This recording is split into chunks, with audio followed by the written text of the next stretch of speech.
পুচু সোনার বাবার ইচ্ছা হয়েছে বাড়ির কচু আর ট্যাংরা মাছ দিয়ে তরকারি খাবে। কচু, মেটে আলু পুচু সোনার বাবা এগুলা খুব বেশি পছন্দ করে না। এগুলা খেলেই নাকি তার গলা চুলকায়। তারপরেও কি জানি সেই দিন তার মনে হয়েছে কচু দিয়ে আর ট্যাংরা মাছ দিয়ে তরকারি খাবে। শাশুড়ি মা নিজ হাতে একটা কচু গাছ লাগিয়েছিল। আমরা বাড়িতে যেয়ে দেখি কচুটা বেশ বড় হয়ে গিয়েছে। সকালবেলাতেই পুচু সোনার দাদু কচুটা তুলে রেখেছে আর এখন তার ঠাম্মি কাটতে বসেছে। পুচু সোনার ঠাম্মি আমাকে ডেকে বলতেছে, দেখো মা কচুটা কাটতেছি তাই এত সুন্দর সাদা, খেতেও মনে হয় মজা হবে। তারপরেও ওর বাবার যেহেতু গাল চুলকায়, তুমি একটু ভাপ দিয়ে ফেলে তারপর রান্না করে নে, দেখে নে একদমই গাল চুলকাবে না। যেই কথা সেই কাজ, পুচু সোনার ঠাম্মি ওদিকে কচু কাটতেছে আর আমি চলে আসলাম মাছ বের করতে। কচু দিয়ে আর ট্যাংরা মাছ দিয়ে যেহেতু খাবে এই কারণেই খুঁজতেছিলাম কোন পলিথিনের ভিতর ট্যাংরা মাছ রাখা আছে। খুঁজতে অবশেষে ট্যাংরা মাছের দেখা পেলাম। শুধু ট্যাংরা মাছই রান্না করব না, তার সাথে আরেকটা মাছেরও ঝোল করব, এই কারণে দুটো মাছই বের করে নিয়ে আসলাম। মাছগুলো থেকে এবার বরফ ছাড়ানোর পালা। বড় একটা রাইস কুকারের বাটিতে জল নিয়েছি আর ওই বাটিতেই এখন মাছগুলো একে একে দিয়ে দেব। আমি আবার এই বড় ট্যাংরাগুলো পছন্দ করি না, ট্যাংরা খেতেও পারি না। ছোট যে ট্যাংরাগুলো আছে যেগুলোকে বাজি ট্যাংরা বলে ওগুলাই খেয়ে থাকি। এখন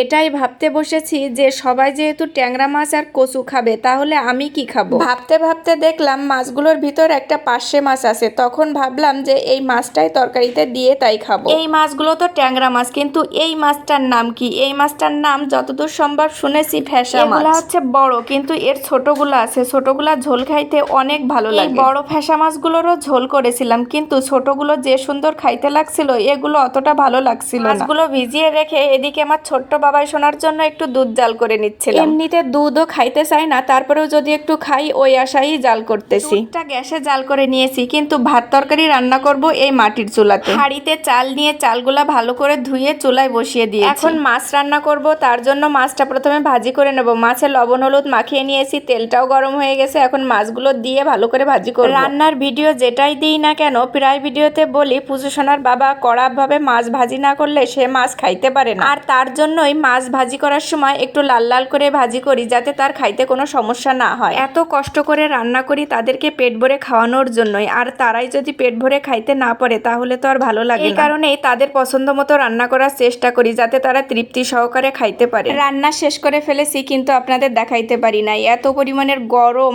আর একটু অন্ধকারও হচ্ছিল, এই কারণে আর ভিডিও করতে পারি না। এই গরমে রান্না করা সত্যিই অনেক কষ্টকর, তারপরেও কিছু করার নেই, সবার জন্য তো রান্না করাই লাগবে। গরমের কথা তো আর পেটে শুনবে না, পেটকে তো ঠিক মতো খাবার দেওয়াই লাগবে। আমি রান্না করে নিয়েছি ফ্যাসা মাছের ঝোল। আমাদের এদিকে এই মাছটাকে ফ্যাসা মাছই বলে, আর কোন জায়গাতে এই মাছটাকে কি নাম বলে থাকেন অবশ্যই জানাবেন কিন্তু। আর রান্না করেছি কচু দিয়ে ট্যাংরা মাছ দিয়ে তরকারি, ছোট্ট সোনার জন্য ট্যাংরা মাছের ঝোল করেছি। রান্না বান্না সব শেষ হয়ে গেছে, এখন সবাইকে খাবার দেওয়ার পালা, এই কারণেই বসে গেছি সবার খাবারের আয়োজন করতে।